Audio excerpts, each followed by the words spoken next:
Concept 3, correlation coefficient. So remember, the correlation coefficient is represented by R, and that is a number between -1 and 1. And basically that's just giving us some information about the trend line of our data. Okay, so you can see in the graphs here, or the scatter plots here, we have 0.9. This is a representation of a 0.9 data set, 0.8, 0.7, 6, 5, 4, 3, 2, and then 1. Okay, we're getting down here to the point where there's very little, if any, correlation, and the trend line is not going to help us predict pretty much at all what our values are going to be. Okay,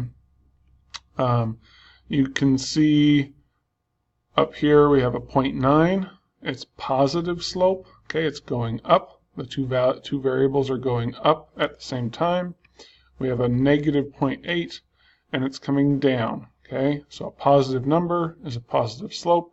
Negative number is a negative slope.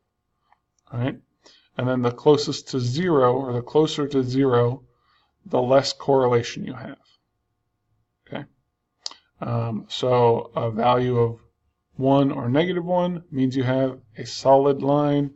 A value close to 0 means you have a whole bunch of dots all over the place, and we can't predict anything from it.